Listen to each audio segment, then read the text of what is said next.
에베소서 1장 20절에서 23절입니다. 그의 능력이 그리스도 안에서 역사하사 죽은 자들 가운데서 다시 살리시고 하늘에서 자기 오른편에 앉히사 모든 통치와 권세와 능력과 주권과 이 세상뿐 아니라 오는 세상에 일컫는 모든 이름 위에 뛰어나게 하시고 또 만물을 그의 발 아래에 복종하게 하시고 그를 만물 위의 교회의 머리로 삼으셨느니라.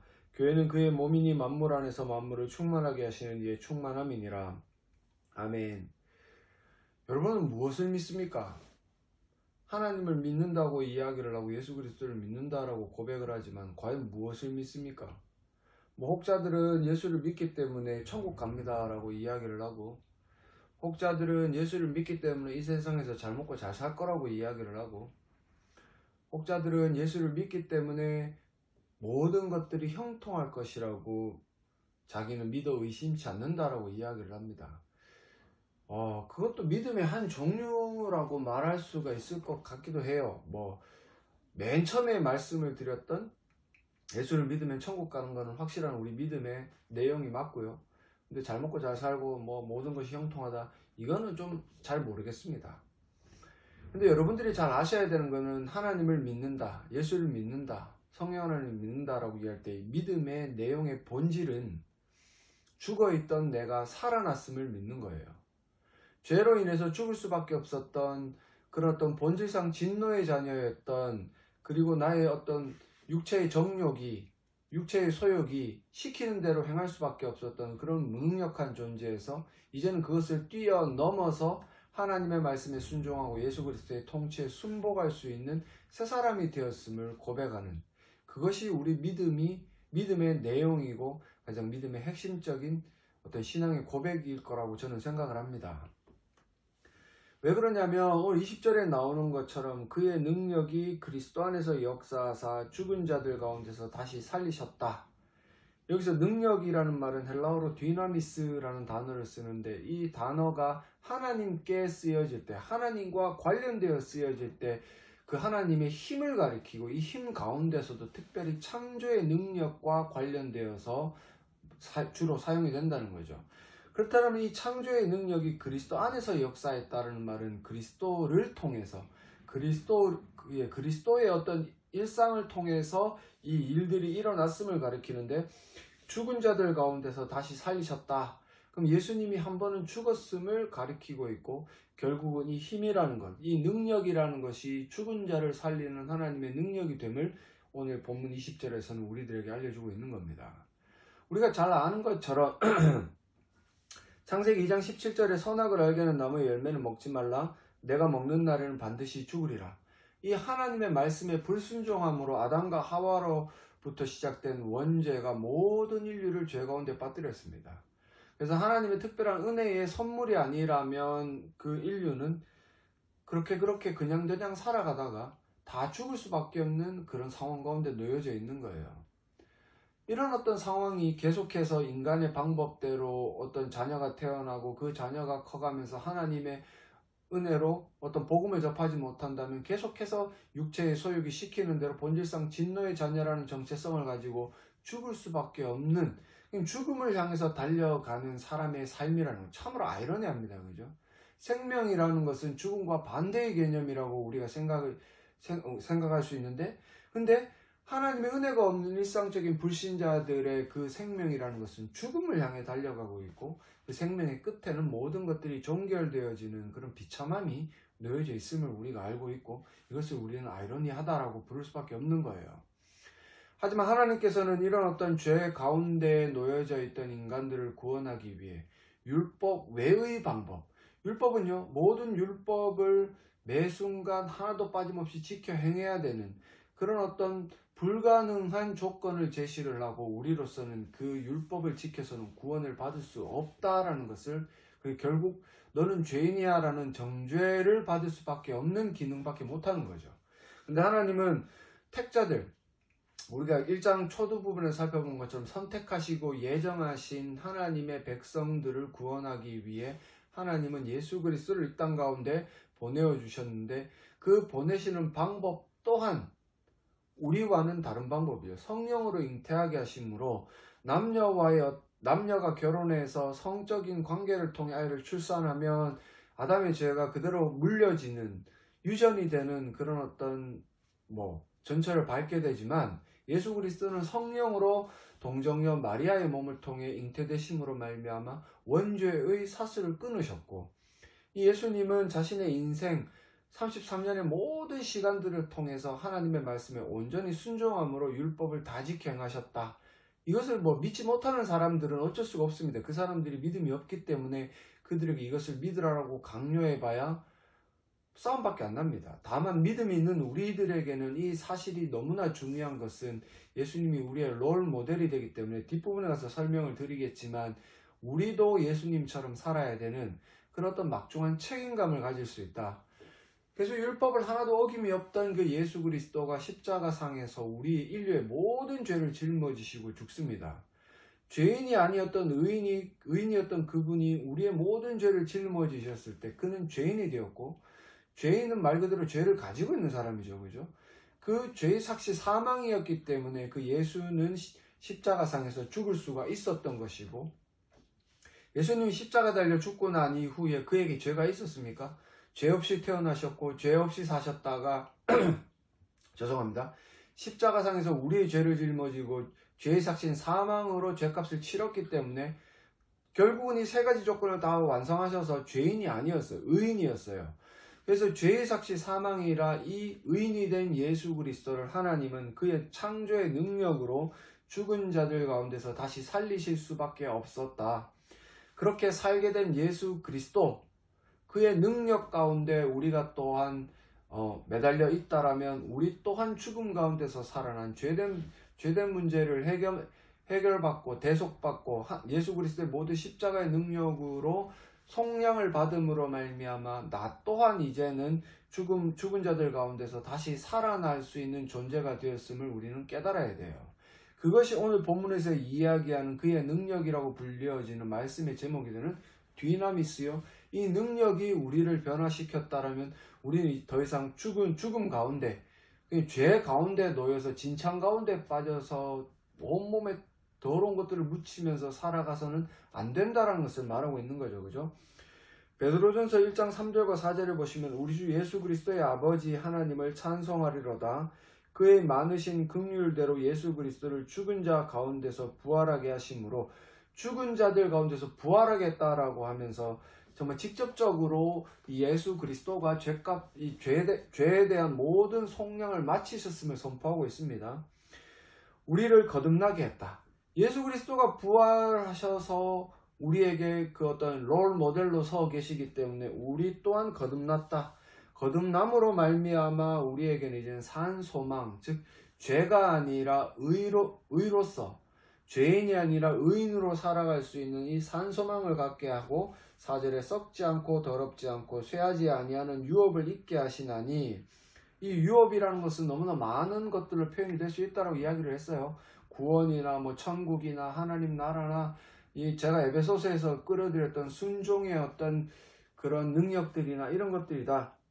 곧 너희를 위해 하늘에 간직하신 것이다 라고 이야기를 하면서, 우리가 지금 하나님의 능력으로 말미암아 우리 또한 죽음에서 죽은 자들 가운데서 다시 살아난 존재가 되어 산 소망, 즉 하늘에 속해 있는 이 소망을 가지고 살아가는 존재들이고, 이런 존재들이라면 결국 하나님의 능력이 우리 안에 있고, 하나님의 능력이라는 것이 역사적 오늘 본문에 나오는 것처럼 예수 그리스도를 살렸다면 우리도 분명히 살렸다. 이 재창조의 능력이 우리에게 고스란히 있다라면 우리의 삶 또한 지금과는 명백하게 달라져야 됨을 말씀을 드리고 싶은 거죠.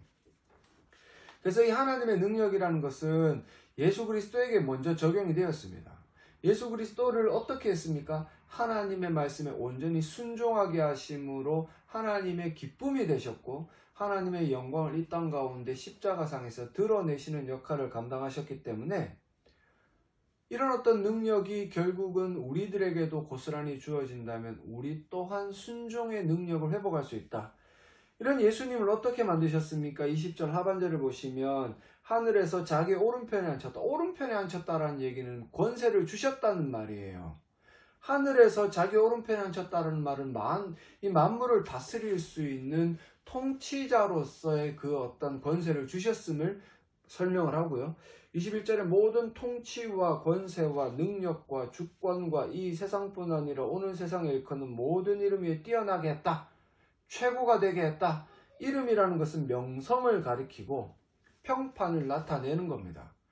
즉 우리가 명성이나 평판이라는 단어를 쓰면 뭐 이렇게 한 분야에서 전문가를 가리킬 때 그런 어떤 단어를 사용을 하죠. 그죠? 음악계에서 바이올린의 거장, 뭐 지휘의 거장, 그런 어떤 명성을 드러낼 때 그 이름에 관련된 단어를 사용하면서 그를 칭찬하는데, 오늘 본문에 등장하는 것처럼 이런 예수님의 이름이 모든 이름 위에 뛰어났다라는 것은 하나님의 능력이 그렇게 만들어서 하나님 보시기에 예수의 이름이 이 모든 통치와 권세와 능력과 주권과 이 세상뿐 아니라 오는 세상에 일컫는 모든 이름 위에 뛰어난 이름이 된 거예요. 왜? 어떤 방법 때문에? 예수님이 죽기까지 순종한 그 순종의 방법 때문에 하나님은 예수님을 이렇게 높이셨다라는 거죠. 만약에 우리가 우리의 상식과 우리의 어떤 이성적인 판단대로라면 예수님은 이 이스라엘 백성들을 구원하기 위해 그 당시 때 가장 강력했던 제국이었던 로마를 무너뜨려야 돼요. 정치적인 파워 아니면 군사적인 힘, 전투적인 능력을 가지고 와서 우리의 상식대로 모든 것들을 다 때려 부시고 로마를 다 패퇴시키고 이스라엘을 통일시키고, 만약에 그 자유를 회복시켰다라면 예수님이 십자가에 달려 죽지 않았을 수도 있습니다. 그게 인간의 본성이에요. 만약에 예수님이 십자가에 달려 죽었는데, 그죠? 이게 사실이죠. 역사적인 진리고 사실이니까 십자가에 달려 죽었는데 그것이 하나님께서 기뻐하시는 방법이었다?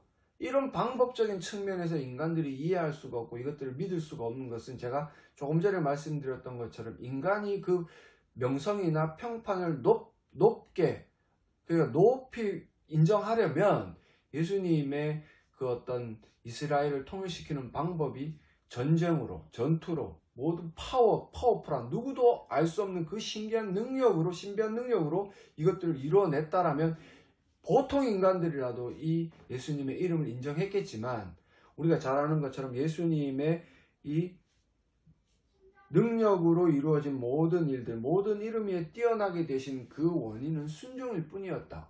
도수장에 끌려간 어린 양처럼 죽기까지 하나님의 말씀에 순종하는 그 자세였고, 우리에게 또한 그 순종의 자세를 요구하시고 그것을 배우기를 원하신다는 거죠.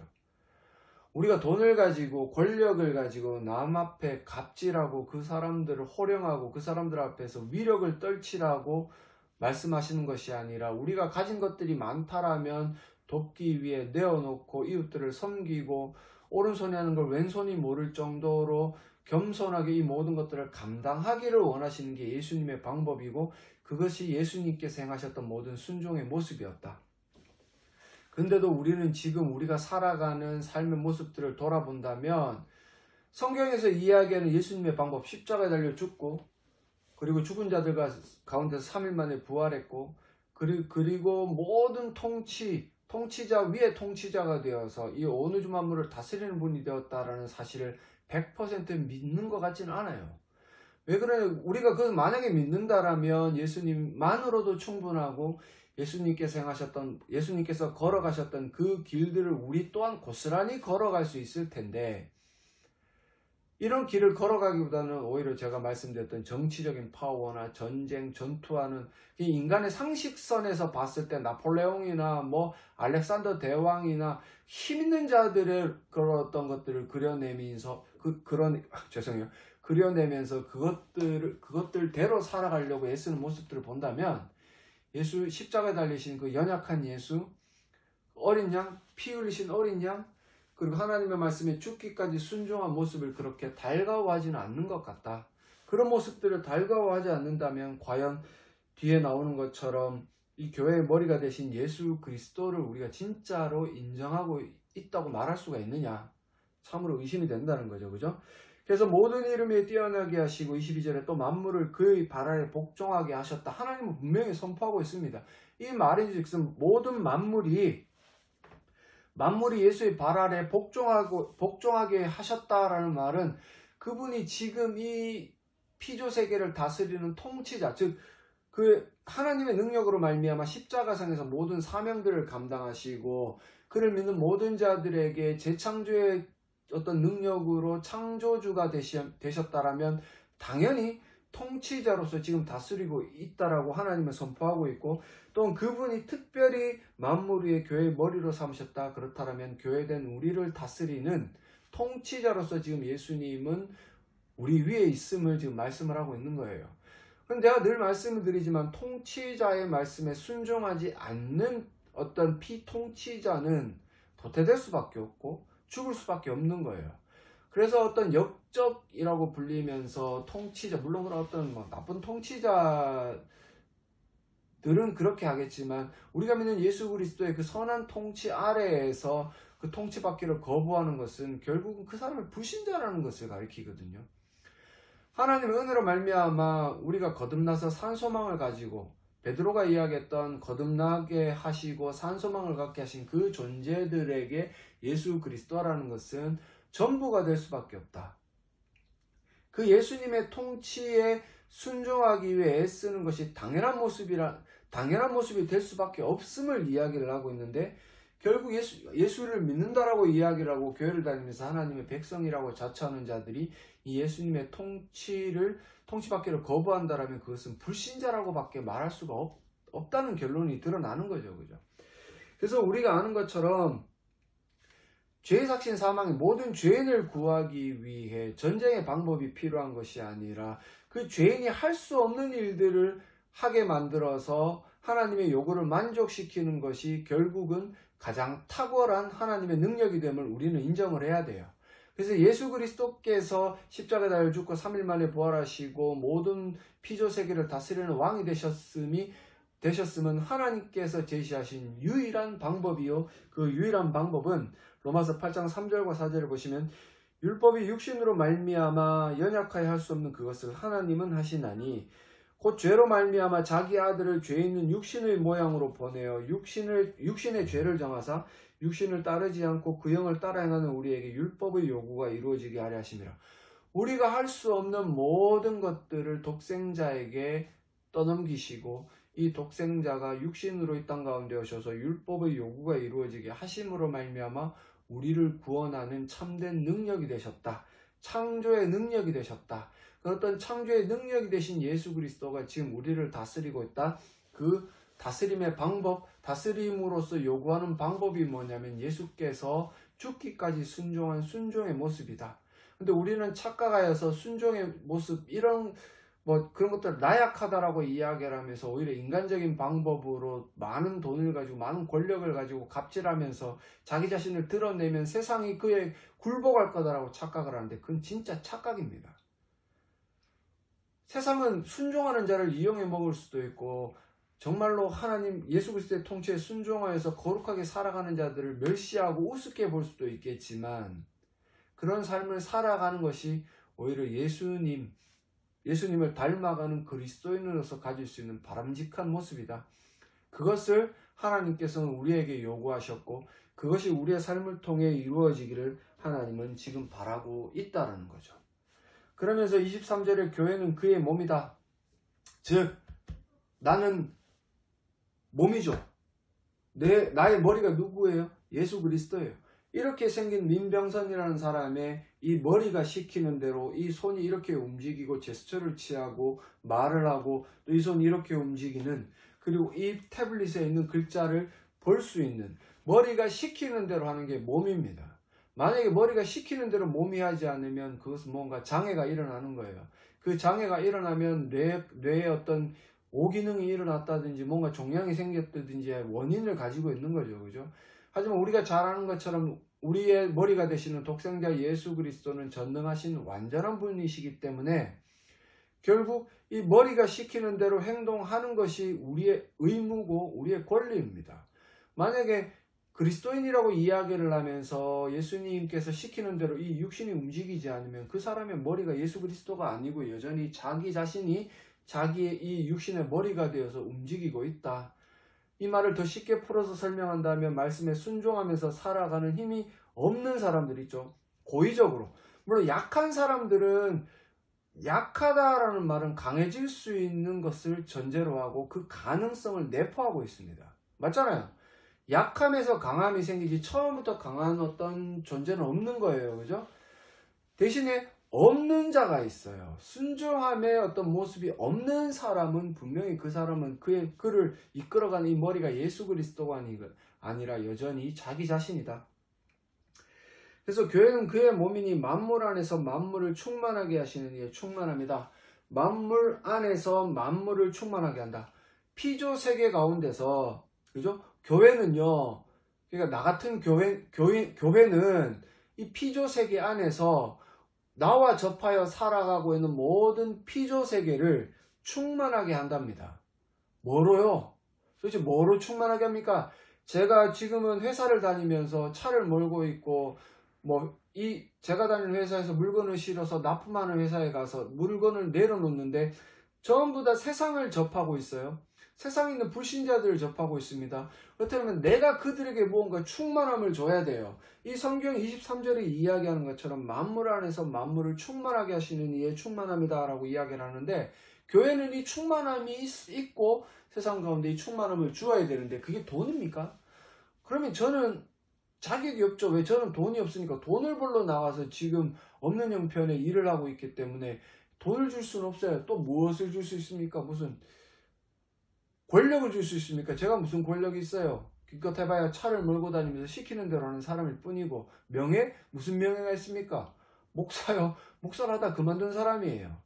그렇다면 우리가 이 피조 세계 가운데, 즉 예수 그리스도를 모르는 이 피조 세계 가운데 줄 수 있는 충만함이라는 것은 생명입니다. 생명.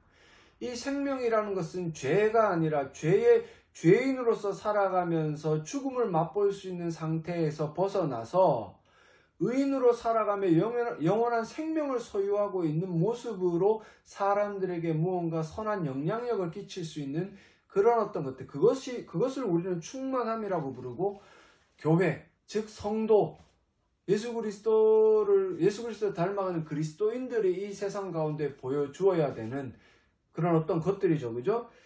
골로새서 1장 18절과 20절을 보시면 그는 몸인 교회의 머리다. 똑같은 말을 하기 때문에 혹자들 이런 어떤 자유주의 신학자들은 에베소서가 바울의 저작이 아닐 거라고 이야기를 해요. 왜 바울이 비슷한 내용을 두 번에 걸쳐서 쓰겠습니까? 라고 이야기를 하는데, 골로새서와 에베소서는 닮아있지만 분명히 다른 메시지를 선포해요. 그래서 그가 근본이시요 죽은 자들 가운데서 먼저 나신 이시니 이는 친히 만물이 으뜸이 되려 하시며 아버지께서는 모든 충만으로 예수 안에 거하게 하시고, 이 충만이라는 것은 생명, 예수님을 통해서 살아날 수 있는, 재창조되어서 영원히 살아갈 수 있는 그런 어떤 충만함을 가리키는 겁니다. 충만으로 예수 안에 거하게 하시고 그의 십자가의 피로 화평을 이루사 만물 곧 땅에 있는 것들이나 하늘에 있는 것들이 그로 말미암아 자기와 화목하게 되기를 기뻐하시니라.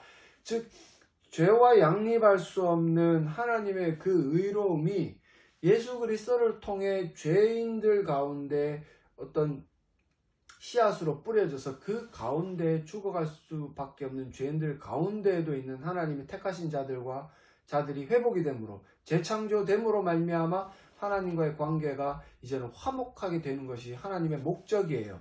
그렇다면 이 세상 가운데도 지금 구원받지 못한, 아직 선택은 받았지만 아직 구원받지 못한 주의 백성들이 있고, 이 주의 백성들은 결국 예수 그리스도를 머리로 두고 있는 교회인 우리가 가지고 있는 모든 충만함으로 그들이 영향을 받아서, 그죠? 교회로 부름을 받고 교회 가운데 와서 복음을 듣는 과정 가운데 성령 하나님의 온전한 구원하시는 능력으로 말미암아 예수님의 재창조를 경험할 수 있다. 이를 위해서 지금 하나님의 능력이라는 것이 예수를 살려내셨는데 모든 그 베이스가 순종합니다. 그리고 그 예수를 만물 위에 으뜸으로 삼으시고 모든 것들을 다스리는 통치자로 세워놓으셨는데, 그 예수 그리스도가 우리의 머리가 되셨기 때문에 우리는 예수님의 그 순종의 열매를 먹고 사는 존재다. 우리 또한 순종함으로 말미암아 이 우리와 접해 있는 모든 피조 세계 가운데 하나님께서 우리에게 주신 생명의 충만함을 전해주는 존재라는 것을 명심하셔야 됩니다. 그래서 우리가 착각하는 것처럼 교회가 큰 건물을 지어내고요, 거기 수만 명이 모여서 시끄럽게 찬양하고 한다고 해서 세상 사람들이 감동받을 것이라고 감동받을 것이라는 착각 속에 살면 안 됩니다. 서울에 있는 교회도 코로나가 터지기 이전에 대형 교회 있죠. 정말 몇만 명이 모이는 교회에서 주차장이 없으니까 이 교회가 도로를 점유해요. 도로를 점유해가지고 뭐 1, 2차선을 점유해가지고 거기다 자기 교인들이 차를 댑니다. 물론 뭐 구청과 합의를 했든지 구청에 돈을 줬든지 했겠죠. 그죠? 그것도 힘을 안 실었겠습니까? 그죠? 어떻게 공공이 쓰는 도로를 사적으로 점용해서 쓸 수 있습니까? 그거는 그 구청이나 어떤 관련 행정기관 안에 이 교회와 관련된 자가 분명히 있었고, 그렇기 때문에 그것을 유용하게 썼다라는 거죠. 그죠? 그러면서 제가 그때 이제 어떤 커뮤니티에 소속이 돼서 그를 비난하는 세상 사람들의 어떤 말들을 들어봤는데요. 다 일리가 있어요. 논리적으로. 저거가 뭔데? 우리도 세금을 내는데 왜 함께 세금을 낸 그 도로를 점용해서 사람들을 불편하게 만드냐는 거죠. 그죠? 그리고 어떤 도로가 아니고 골목길에 차를 대놓고 겹주차를 내놔놓고 사람이 빠져나가지 못하게 놨단 말이에요. 그래서 전화를 합니다. 지금 차를 빼야 되는데 차 좀 빼주세요. 그러면 한다는 얘기가 지금 예배 중입니다. 또 끊어버립니다. 전화하면 전화를 안 받죠. 과연 이런 예배를 하나님께서 기뻐하시는가? 과연 그렇게 그들이 드리는 예배를 통해 세상 사람들이 교회를 살갑게 보고 정말 교회에 가고 싶다는 마음을 가지겠는가? 여러분도 고민을 한번 해보세요. 에? 목사라는 사람들이 권위의식과 어떤 권력의 맛을 들여가지고 굉장히 잘난 척은 하는데 세상 사람들과 다를 바 없이 돈에 욕심이 나고 돈에 눈이 멀어서 세간의 뉴스에 계속 나오고, 어떤 목사들은 성도들을 범하고 성적으로 놀이개로 삼고 강간하고 성추행하고 그루밍 성범죄를 하고, 그런 사람들이 전혀 회개함 없이 여전히 목사를 하고 있다. 과연 이런 것들을 바라보는 세상이 어떻게 생각을 하겠습니까? 세상에 나가서 살아가는 성도들이 어떻게 보면 세상과 가장 가깝습니다. 그런 성도들이 세상을 살아가면서 장사하는 사람들이 재료를 속이고 세금을 포탈하고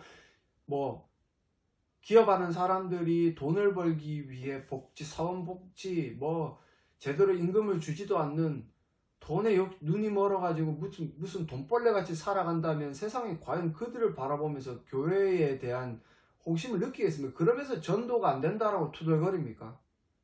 물론 이렇게 만든 가장 근원은 목사들의 잘못이에요. 목사들이 돈에 눈이 멀고 권력에 눈이 멀어서 자기가 이 자리를 유지하기 위해서요, 사람들의 심기를 불편하지 않게 하기 위해서 복음을 전하지 않고 비복음 전하고 쓸데없는 소리 하고 인문학 강의도 아니고 아트 설교라는 등 엉뚱한 짓거리를 하면서 복음을 굽혀냈을 때, 복음을 굽혀서 선포를 했을 때 그 복음이 아닌 것들을 듣고 오염된 물을 마시고 살아온 사람들이 정말로 깨끗한 물을 주면 싫어하고 막 설사를 하는 것처럼, 비복음을 듣고 살아온 사람들이 복음을 선포하면 그 사람들이 듣겠습니까? 전혀 듣지 않고 기분 나빠하고 짜증내. 왜?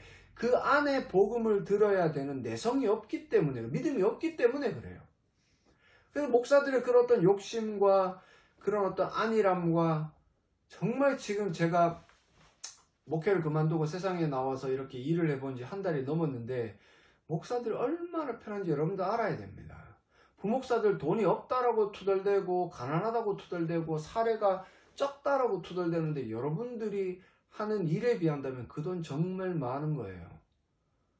돈이 적습니까? 사모도 일하십시오. 나가서 일하고 아르바이트라도 하십시오. 그런데 보면 사모들은 일을 해서는 안 된다라는 무슨 강박관념이 있는지 집에 있으면서 애들 보면서 돈 없다, 집이 좁다라고 투덜거리고 살아가는데, 배부른 소리는 그만하고 당신들은 정말로 행복하고 너무나 편안하게 살고 있습니다. 세상 사람들은 여러분들보다는 2배, 3배 힘들게 돈을 벌고 있고, 그렇게 번 돈으로 여러분들을 복양하고 여러분들에게 사례를 주고 있는 거예요. 정신 차리세요. 그러면 여러분들이 해야 되는 일은 그 성도들이 올바른 믿음을 가지고 예수 그리스도, 머리 대신 예수 그리스도를 쫓아갈 수 있도록 바른 복음을 전하는 것밖에 없습니다. 지금이라도 늦지 않았어요. 사람들이 싫어합니까? 싫어하면 쫓겨날 각오를 하시고 복음을 전하세요. 성도들은 그 말씀을 들었다라면 여러분들이 듣기 싫습니까? 그럼 여러분들이 죄인이라는 얘기예요. 왜 하나님의 말씀을 듣고 싫어합니까? 하나님께서 시키시는 대로 하는 게 왜 힘듭니까? 여러분들이 불신자이기 때문에 그렇습니다. 예수 그리스도의 어떤 그런 창조의 능력으로 우리가 거듭났고 새로운 창조물이 되어서 이렇게 살아가고 있다라면 분명히 예수님이 행하셨던 그 모든 순종의 길들이 통치로 전해질 때 아멘으로 순종하고 우리의 삶은 반드시 변해가야 됩니다. 말씀을 정리하겠습니다. 예수님이 우리의 주인이시고 우리의 머리이시다. 그래서 우리는 그의 몸된 교회다라고 말로만 하는 것이 아닙니다. 우리가 예수님의 머리 대신 예수님의 몸된 교회로서 피조 세계와 만물과 이렇게 접해 있는 그런 삶을 살아가고 있다면 그 피조 세계가 나를 통해 충만해져야 돼요. 뭐로요? 생명의 충만함으로. 생명이라는 것은 죽음과 반대말이고 죽음은 죄의 삭시고 생명은 의의 선물입니다. 그렇다면 이 생명을 충만하게 세상 가운데 선포하기 위해서 나는 의인으로 살아가고 의인으로 살아가는 것은 예수님이 그렇게 행하셨던 것처럼 순종과 거룩함으로 드러나야 돼요. 하나님은 그를 위해 이런 일들을 행하게 하기 위해 우리를 재창조하시고 하나님의 백성 삼으신 겁니다. 이것들을 명심하셨으면 좋겠습니다. 목사를 떠나서 목사라는 직분을 떠나서 생각한다면 권사, 장로, 안수집사라는 직분을 떠나서 생각한다면 모든 주의 백성들이 다 성도입니다. 그리스도인이에요. 맡은 바 직분을 잘 수행하면서 우리의 주인이 되신 예수 그리스도의 말씀에 순종함으로 이 피조세계 가운데 생명의 충만함을 선포해 죽어가는 자들에게 하나님의 이름을 예수 그리스도의 그 명성과 평판을 더럽히지 않고 고스란히 드러내는 저와 여러분 되기를 간절히 소망합니다. 이런 삶을 통해 정말 살아가기 힘들고 괴로운 세상이지만 이 땅 가운데도 의인으로 살아가는 여러분들의 모습을 통해 거룩한 그 모습을 빌어서 이 땅 가운데 생명이 충만하여지기를 주 예수 그리스도의 이름으로 간절히 축원합니다.